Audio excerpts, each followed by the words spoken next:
Bueno, buenas tardes. Hoy es sábado, no tenía pensado para nada entrar a haceros un vídeo, pero nada, estas cosas que tiene lo de la campanita y de repente me ha entrado un aviso en el teléfono y me he visto un vídeo del canal de Diego Arrabal y la verdad es que si no, no me hubiera enterado porque yo ayer o antes de ayer no he parado y no he estado viendo la televisión y he estado pendiente. Pero gracias al vídeo del canal de YouTube de Diego Arrabal he visto que Cristina Tarrega ha sacado una historia del Arcón, del baúl de los recuerdos, y una vez más está haciendo lo que le suele caracterizar, que es mentir, mentir y mentir y obviar y obviar y obviar un montón de datos. Es un poco vergonzoso el tema, sobre todo porque las cosas cuando ocurren ocurren por un motivo y ocurren en un orden. Y cuando intervienen en las cosas ciertas personas o alguien te soluciona un problema, es de bien nacido ser agradecido. Y es de muy mala persona borrar, borrar la presencia de personas importantes que han contribuido a solucionarte un problema. Sean policías, sean conductores de Telemadrid, sea gente de producción de Telemadrid o sea también, por ejemplo, una pareja que tenías en aquel momento que te acompañaba y que se encontró con el marrón en aquel momento porque ya venía de largo, ¿no? Es fuerte, pero es así.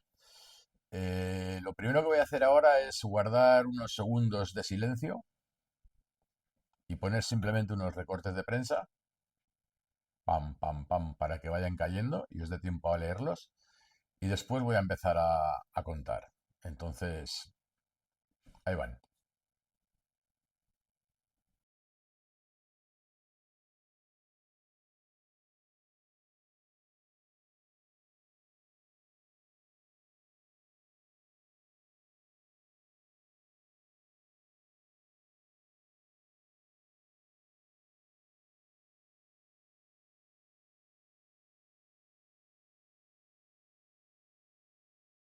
Visto lo que habéis visto, que no está mal, me ha costado 0, segundos rescatar estas cosas, voy a contaros que sí, que efectivamente en 1998 aproximadamente ella trabajaba en la cadena SER y trabajaba en Telemadrid por las noches en un programa que hablaba en directo con la audiencia y era sola en la madrugada, sola en la ciudad. Cristina Tarrega hacía un micrófono caliente nocturno muy intenso en el que entraban todo tipo de personajes y de testimonios a contar sus problemas y sus vidas. Heredaba ya y arrastraba un problema que yo no lo sabía porque yo la conocí un día en un bautizo que apadrinaron Lidia Lozano y Rapel y me dijo Lidia, acompáñame y bueno, pues ahí conocí a Cristina y a partir de ahí tuvimos una historia, una relación que duraría entre los 6 y los 9 meses. No duró más, pues porque era insostenible la situación, pero ese es otro capítulo. Lo que nos vamos a dedicar es al capítulo de los dos intentos de asesinato y toda la historia truculenta que ha contado con una capacidad de desmemoria bestial y con una capacidad de invención bestial. Vamos a ver, cierto es que en la puerta de, de la cadena SER, ahí en Gran Vía, tuvo un altercado. Yo no lo llegué a vivir, no lo pude comprobar ni contrastar nunca porque no ya había ocurrido y no coincidí con nadie que lo hubiera vivido. Sí que conocí a Juan Lu de Tarifa, pero nunca hablamos del tema. Y fíjate que Juan Lu y yo hemos compartido muchos años y muchos tiempos en Tarifa como vecinos, ¿no? Juan Luis, el de Tarifa, un hostelero muy gracioso y muy divertido que trabajaba también en Canal Sur. Pero bueno, saltándonos el episodio de la radio, seguimos y es en el camino es cuando yo conozco a esta persona y empiezo a mantener una relación de amistad y sentimental y ella vive en la calle Prim, en una guardilla, enfrente de lo que es la salida de coches del cuartel general del ejército. Enfrente estuvieron en una temporada mientras hubo obras la Audiencia Nacional, que ahí vimos un montón de casos, pero volvió la Audiencia Nacional a su sitio al acabar el edificio, pero es enfrente de la salida de coches del aparcamiento del Palacio de Vista Alegre, eh, en la calle Prim. Ahí alguna vez sonó el timbre y alguna vez sí que apareció esta persona cuando volvía de Telemadrid o volvía de algún lado y se la encontraba. Eso es cierto y lo sé porque lo contaron también Luis Royan, lo contó la Pepi, que era el novio que tenía Luis Royan en su momento, y vivían, yo me acuerdo que vivían, la Pepi y Luis vivían en un armario que tenía unos colchones ahí tirados la guardilla, en la guardilla de Cristina Tárrega. Ese era, compartían el piso, les dio cuartelilla allí, pues los conocía de la radio y bueno, etcétera. Pero primeros testigos que hay vivos que pueden certificar que había una persona que acosaba a Cristina Tarrego son la Pepi, que no me acuerdo de su apellido, y Luis Rollán, que vivía allí, y eran pareja por aquel entonces. Bueno, pues aquello pasa de ser que aparece en la calle Prim, que aparece en las puertas de Telemadrid, que aparece en más sitios. Como ya apareció en las puertas de Telemadrid alguna vez, ya estaba en sobreaviso en Telemadrid, se le puso un conductor asignado fijo, que era un tío que había sido, no me recuerdo si había sido policía o había sido conductor con escoltas de alguien, ¿no? Pero era un tío que le estaba a puntito de jubilarse, pero era un conductor muy bueno, que sabía hacer contravigilancias, que tenía controlado muy bien, muy buen control facial de gente, de situaciones, de escenarios y sobre todo de poder disuadir o poder reaccionar ante cualquier tipo de peligro. Y la verdad, no recuerdo el nombre del conductor, pero era un tío cojonudo. Espectacular. Y bueno, pues se juntan las apariciones en Telemadrid, se juntan las apariciones en la calle Prim y ahí es cuando ya empiezan los sustos, ¿no? Y el miedo. Porque esta persona sí que decía que quería quemarla, aparecía con cosas en las manos, aparecía con botes de gasolina de su de carros mecheros y un mechero, o sea, sí que probablemente podía haberle tirado algún líquido inflamable y haberla quemado, pues por puro amor o por puro desamor, por puro fanatismo de su perseguidor, de super enamorado, ¿no? Claro, hasta ahí va todo bien. Pero ¿cuál es la historia cuando nos enteramos de que esto va a más, va a más, va a más, los nervios van a más y yo le digo que realmente, o sea, no se puede estar viviendo así? Todo el día controlando, el conductor de Telemadrid no es suficiente, no siempre va a poder trabajar, en aquella época no existía Uber, no existía Cabify, no podías tener un conductor asignado y ella de vez en cuando contrataba a una chica que no creo que era lesbiana, que conducía un Mercedes que tenía Cristina Tárrega y hacía las veces un poco de conductora para llevarle y traerla de los sitios, hacer los viajes y no tener que conducir ella.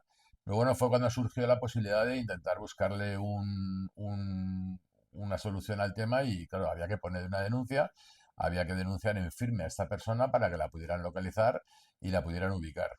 Y lo cierto es que todo eso se hizo. Y también por mi parte, en aquella época vivía mi tío, Juan Junquera, que por cierto fue una de las personas que sufrió atentados de ETA en la calle Corazón de María, se salvó porque su escolta tiró el coche para abajo y la bomba no les afectó ni a él ni ni al conductor escolta como para llegar a perder la vida. Sí tuvieron esquirlas y tal, pero fue uno de los últimos atentados de ETA con coche bomba en Madrid y gracias a Dios se salvaron y cogieron al terrorista porque hubo un señor que con un patrón estuvo siguiéndole por todo Madrid y con el móvil hasta que lo cercaron y lo detuvieron. ¿Qué pasó? Que nos pusieron en contacto con mi tío Juan Junquera, nos puso, era subsecretario del Ministerio del Interior, era el al más alto cargo de funcionario del Ministerio del Interior sin ser cargo político ni cargo a dedo, sino pues él había estado en defensa, había estado en interior, había estado en más ministerios y casualidad es que estaba ahí y teníamos ese buen contacto. Y entonces contactamos con el responsable de interior de la época y en Madrid tuvimos una reunión con una persona que ahora no recuerdo su nombre, pero le recuerdo la cara perfectamente, rubio, con ojos claros, un tío así fuerte, que era el- el que estaba por debajo del ministro de Interior en ese momento, y entonces llamaron a la comisaría de centro, hablaron con la comisaría de Leganitos y derivaron a dos inspectores de policía muy potentes en investigación criminal y en temas peliagudos de la zona centro, que estaban adscritos a la comisaría de Leganitos. Y uno se llamaba José Afán, se llama José Afán porque ha dejado la policía, pero sigue enganchado al mundo de la interpretación, esas cosas que le dan a uno y de repente descubren que le gusta hacer teatro y ya no le gusta hacer policía. Y el otro compañero, vamos a respetar su nombre, porque que en paz descanse porque falleció, no recuerdo los motivos, pero fue una muerte un poco entre tinieblas, ¿no? A que la policía a veces pasa las cosas de puntillas y a veces la policía también tiene sus problemas y sus paranoias y sus dificultades para arrastrar las mochilas que se acumulan después de tantos años, ¿no? Pero José Afán sigue vivo, José Afán tengo el teléfono, se puede hablar con él y sabe perfectamente la historia. A partir de ahí, aparte del conductor de Telemadrid, hay un coche de escoltas que hace una contravigilancia y hace una vigilancia siempre alrededor para poder localizar a esta persona, ¿no? ¿Cuál es el problema? Que a esta persona hay que detenerla, hay que identificarla, hay que filiarla, porque según teníamos los datos era un hombre, pero según había dejado nombres en cartas, en intentos de haber entrado en la SER o en Telemadrid, etcétera, pues se había visto que pues decía en la identificación que no se correspondía. ¿Qué pasaba? Que había que detenerlo para tenerlo filiado y tenerlo localizado. Se sabía cómo era físicamente, altura, tamaño. No era una persona muy alta, no era más de 1,60, no era una persona corpulenta, para nada. Tenía aspecto, podía haber sido un poco mestizo, un poco, a lo mejor, pues, raza india, ¿sabes? Como si proviniera de Sudamérica, Centroamérica, de algún país así. Y bueno, no se sabía mucho más, ¿no? Entonces se prepara la primera trampa. Y la primera trampa se prepara, yo apuesto por la decisión que toman los dos policías secretas y le digo, efectivamente, contar conmigo también, porque vamos, al sitio que iba, sitio que iba, si iba con los cuatro ojos, igual que me servían para ser paparazzi, pues iba con los cuatro ojos porque, vamos, no por nada, sino porque nadie se merece tener un acosador o alguien que te quiere hacer daño o agredir, ¿no? Y entonces, bueno, pues yo también hacía mis pequeñas funciones, humildes funciones de vigilar a ver quién se acercaba, quién no se acercaba, etcétera. Y cuando se propone el hacer una trampa para poder quedar con esa persona y poder detenerla, afiliarla y poder actuar de forma más firme con la justicia de por medio, etcétera, pues se tiende una trampa y en una de esas llamadas que hace al telefonillo o que hace al teléfono o lo que sea, porque tenía la capacidad para enterarse de los teléfonos y de tener comunicación, y entonces es cuando se cierra una cita en firme, cerca de la calle de Prim. Bajas la calle de Prim a Recoletos, la gente de que vive en Madrid lo sabe, y en Recoletos está el Café Gijón, que tiene unos grandes ventanales y es un sitio muy amplio y hay ciertas horas en las que no hay mucha gente. Entonces se queda entre las 8, 8:30 de invierno, antes de ir a televisión, al programa de televisión, a irse a maquillar, a tener la reunión, etcétera. Se quedan en una hora temprana para poder coger el Café Gijón con poca gente, que las ventanas estén libres y poder visualizar desde fuera quién entra y quién sale, ¿no? ¿Cuál es la historia? Que, bueno, accede y dice, bueno, mira, ya no puedo más, la verdad, mira, vamos a hablar porque esto no puede ser, etcétera, y le hace la trampa y queda a las 8 y pico, 8:30 de la tarde en el Café Gijón, en la barra del Café Gijón. ¿Qué es lo que pasa? Que dentro del Café Gijón estoy yo, está ella y está uno de los policías del otro fuera. Y efectivamente, o sea, no había casi nadie en el Café Gijón, no era una hora de público en el Café Gijón, pero sí era una hora en la que entró al trapo a esa falsa quedada este personaje.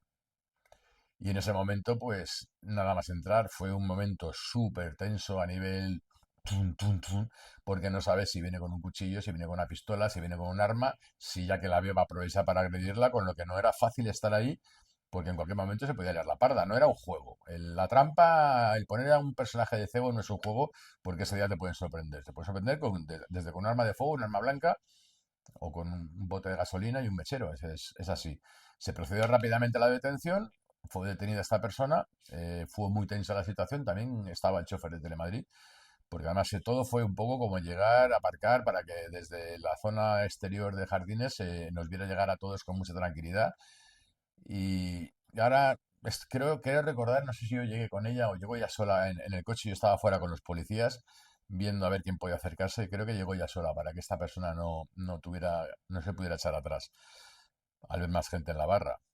Pero bueno, no es importante que estuviéramos disimulando en la barra o que no estuviéramos dentro. Lo importante es que entró por la puerta.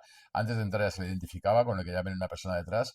Y cuando entró, pues la situación, las miradas fue increíble. Se le detuvo, se le leyeron los derechos, se le puso las esposas y se le leyeron los derechos y se fue detenido a la comisaría de Leganitos, en Madrid. Nuestra gran sorpresa fue, después de un interrogatorio bastante potente, fue cuando hablamos con José Afán y con su compañero y, y nos dicen que la cosa es complicada. Y decimos, ¿por qué? Dice, no, ha sido una identificación complicada, no ha estado muy colaborador, ha sido una persona que realmente sí que está enferma, está obsesionada por las cosas que contaba, pero claro, para hacer una identificación de huellas, física, etcétera, algo raro tenía esa persona, porque no se cuadraba mucho ni con el nombre, los apellidos, el sexo, la edad. Y claro, a la gente a veces también hay que identificar a ver si llevan armas, si llevan algo escondido, etcétera. Y hay que hacer unos cacheos, hay que hacer, quítate la ropa, etcétera. Y a la persona esta se la desnudó, en un momento se desnudó y se pudo comprobar que era una persona que había sido mujer, bueno, seguía siendo mujer, pero había transformado su cuerpo en hombre. Se había operado los pechos, se había cortado el pelo, se estaba dejando la barba y se estaría tomando algo para crecerle más el pelo, porque tenía un bigotillo muy, muy sucio, pues como tienen los pobres filipinos que tienen una pelusilla con 25 años que no termina de ser pelo, la barba lo mismo, ¿no? Y luego también tenía una operación, según nos dijeron, de abajo. Se había operado y se había puesto manguerita. Todo esto sorprendido. O sea, estás hablando que la persona que te lleva acosando casi 2 años es una mujer que se ha operado a hombre y una vez que es hombre se ha enamorado de ti, se ha obsesionado. Era un poco como una historia para no dormir, ¿no? Y fue así cierto. La verdad que seguimos con... Se detuvo a la persona, tampoco se quedó, se abrieron las actuaciones que tuvieran que abrir por parte de la policía, al no haber habido ninguna agresión, que es lo triste, de física, de haberla quemado, haberla cortado, haberla arrancado un mechón de pelo y hubiera sangrado. ¿Sabes? Nunca Cristina tuvo una agresión física suficiente como para levantar un informe médico que determinase que había habido una agresión por la cual podía ser juzgada, condenada y retirada de la circulación. Era muy complicado. Había que dejarla en cuestión de 24 o 48 horas en libertad e intentando explicarle lo mejor posible que todo lo que estaba haciendo era nada ilegal y que todo eso iba a traer consecuencias para su vida, etcétera, etcétera. Y bueno, seguimos con unos protocolos que los dictaban los policías del Ministerio del Interior, que la verdad que fue muy interesante. Pues fue un trabajo en equipo, entre el conductor de Telemadrid, yo que estaba actuando de pareja accidental, y los dos policías. Y bueno, una de las normas fundamentales era los viernes, bueno, ningún día des datos, pero ya el fin de semana ya no digas que te vas a un fin de semana de vacaciones a Javia, o que te vas a ir de vacaciones a Torremolinos, o que te vas a ir al Corcón, o que te vas a ir al Escorial, a tal hotel. No des información, porque cada vez que das información acaba apareciendo esta persona y acabas teniendo un problema, ¿no? Entonces se respetó muy bien todo eso y disminuyeron las apariciones, ¿no? Sí, a veces se le veía por ahí merodeando, pero claro, el coche tiraba para adelante, no pasaba absolutamente nada, la policía le entretenía y esta pues iba para su casa. Nunca se barajó la posibilidad de cambiarse de casa. Sí que estuvo una temporada durmiendo en la calle Almirante, que era donde yo vivía, enfrente donde estuvo viviendo Onieva con, con Tamara. En el número 10 vivía yo y ahí estuvo mucho tiempo que no iba a su casa, iba a la mía, entonces ya no había problemas de que estuviera. Pues podías llegar con el coche y verle por la calle Prim dando vueltas, pero fue un boom, nos íbamos y dormía en otro sitio, ¿no? Con lo que el problema se disminuyó en un porcentaje muy alto, pero no llegó nunca a desaparecer. ¿Qué es lo que pasa? Pasa como cuando los militares se van a Afganistán y se van por ahí, que siempre dicen los grandes jefes de las unidades: por favor, no relajéis, no bajéis la guardia. Vuestro mayor seguro de vida es estar siempre atentos y vigilantes, por vosotros y por vuestros compañeros. Y efectivamente, no hay que relajarse, no hay que bajar la guardia, el peligro no ha acabado, no ha desaparecido. ¿Y qué es lo que pasa?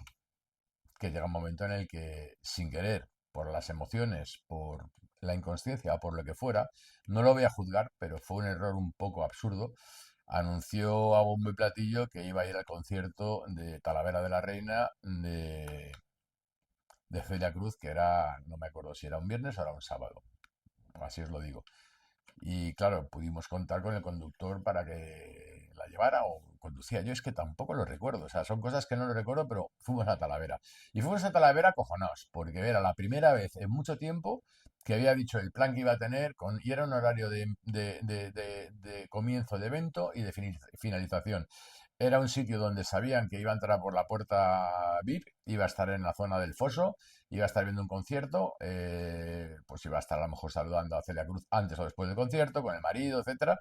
Pero era muy fácil de localizar porque tenía un concierto que empezaba a las 10 de la noche y acababa a las 12 de la noche. Con una entrada y una salida y con una capacidad de estar colocado entre el público y que no te puedan ver, pasmosa, brutal. Buah, ahí a mí me entró el agobio porque los policías no pudieron venir. lo avisó, lo hizo tan mal que les coincidió con un servicio importante y aquel viaje lo tuvimos que hacer sin ayuda de la policía. Y, y bueno, nos tocó irnos a pelo, como digo yo. ¿Qué pasó? Que cuando llegamos allí, efectivamente, el concierto estaba bien y estábamos en la primera fila. La primera fila tiene la valla donde están los primeros fans llorando, gritando con las fotos, etcétera, y con las flores que le tiran. Y tú tienes un foso de 2 metros donde están los de seguridad que los separan del escenario y ahí dentro es donde está la gente VIP. ¿Qué es lo que pasa? Que a Cristina la metieron ahí, nos metieron a la gente allí y estábamos viendo el concierto mirando para arriba. Y yo decía, qué sitio más bueno para que aparezca esta persona ahora mismo y nos la líe, ¿no? Nos la líe a todos los que estamos aquí, porque puede ser un momento desagradable. Y entonces yo decidí, cosas de la intuición, y no es por querer llevarme protagonismo, pero es la verdad, decidí que mejor había que ser responsable y no disfrutar del concierto, pero que era un buen momento para que esa persona, muy poquito a poco, en 2 horas, acabara acercándose y por lo menos pudiera pegarle un arrancón de mechón de pelos o pudiera hacerle cualquier cosa, un corte en el cuello, una puñalada, cualquier cosa, una agresión pura y dura. Podía hacer lo que quisiera si estaban de espaldas al público y de frente al escenario. Y yo decidí ponerme al revés y mirar al público. Yo recuerdo perfectamente que estaba el público expectante, que estaba Cristina, había 2 o 3 personas más. Yo mirando hacia el público como siempre, y había policía de la unidad de intervención de la policía, de la UIP, que son los que van de azul, con una gorra, bueno, antiguamente era un azul más clarito, con un pantalón así más dinámicos, que bueno, son la unidad de intervención policial, son los que dan porrazos en las manifestaciones o los que disuelven las multitudes, vamos, los que se dedican al control de masas, ni Guardia Civil ni nada. O sea, Guardia Civil sí después, pero vamos, en ese momento lo único que había era gente de seguridad de concierto y la parte de control de masas que había puesto el Ministerio del Interior o de la zona de allí, de Talavera de la Reina, para tener un poco de control, porque era un concierto bastante, bastante numeroso. 15 minutos, 20 minutos, saludos, hola, ¿qué tal? Estoy aquí abajo, saludo de Celia Cruz a su íntima amiga Cristina Tárrega, digo, ya estamos fastidiados porque ahora ya de todo lo largo que es el escenario, si está esta persona aquí ya sabe en qué metro cuadrado nos encontramos del foso de la parte delante. Y digo, joder, yo estaba agobiado, digo, aquí va a pasar algo, tenía una intuición brutal. ¿Cuál fue mi intuición? Que a los 45 minutos a 1 hora de concierto, entre la gente que está cantando y está bailando, de repente veo la cara. Veo la cara, no era muy alto, con ese bigotillo, esa pelusa, pero grasiento, aspecto desalineado, poco higiénica la persona, ¿no? Se le veía. Y venía y venía y venía y venía y venía y venía, pero muy poco a poco. O sea, primero estaba a 10 metros, luego a 7, a 8, y de vez en cuando, pues la veías que se asomaba y digo, ostras, ¿será o no será? Porque claro, tampoco podía yo tener más de unos segundos de visión para poder certificarlo, y era una persona que la había visto pues en 2 o 3 ocasiones en coche, pasando, y el día que se le detuvo en, ¿cómo se llama? En el Café Gijón, se nos pasaron fotos para poder identificarlo, pero claro, no es lo mismo una foto de filiación que una foto al natural. No tiene que ver una foto en blanco y negro, en color, de perfil, de frente, de tal, que tener una foto normal, porque a poco que te cambie el día o cambie la situación, la gente no es la misma, la de la foto de la identificación policial que la imagen de la vida real. Y cuando ya estaba a menos de 1 metro fue cuando realmente la reconozco a la persona esta, al agresor, y es cuando ya veo que levanta las manos y es como si fuera a cogerle un mechón de pelo y a cogerla a ella. Y creo, porque tampoco voy a poner la mano en el fuego por los años que han pasado, pero yo así lo he contado siempre, que llevaba un bote de eso de cargar gasolina en los mecheros tipo y un mechero. Y creo que la intención era agarrar, regar, quemar y tirar del pelo de ella para atrás, ¿no? Y en ese momento fue cuando salté, la aparté a ella, salté, pero que salté, que aparté a los del público, se agachó, salió corriendo y le avisé a uno de los policías de la OIP quién era y que era el agresor que tenía Cristiana Targa y que había venido y tal, y uno de los policías saltó detrás mío, pero había que abrirse hueco entre todo el público que estaba bailando, que estaba cantando, quitando a la gente para intentar encontrar a esa persona que con que te llevara un segundo y medio de ventaja es suficiente como para que se te pueda perder. Por un quiebra a la derecha, un quiebra a la izquierda, si no se levanta, puede ir agachado entre las personas, ¿no? Y en cuestión de 10, 12, 15, 20 metros, al final di con la persona, me lancé sobre ella, la inmovilicé, la sujeté. Después llegó el policía, llegó un segundo policía, se le pusieron las bridas, las esposas, fue esposado, se abrió un pasillo y se le detuvo y se fue, y de ahí acabó en la comisaría de la Guardia Civil.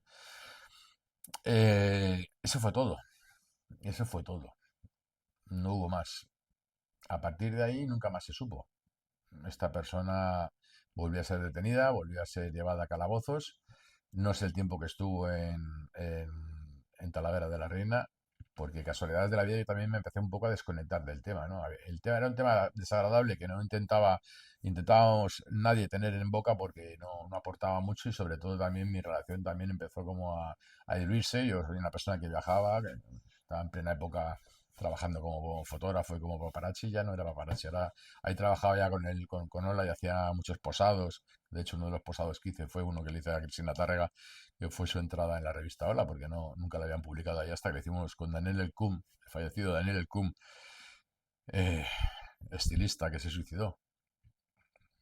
Las imágenes recordaréis en televisión de un tío desnudo que había prendido fuego a la casa y estaba desatado pues porque había tomado cosas raras y no estaba en sus cabales. El pobre hombre, pues al final fue una pena, se acabó suicidando, acabó muriendo.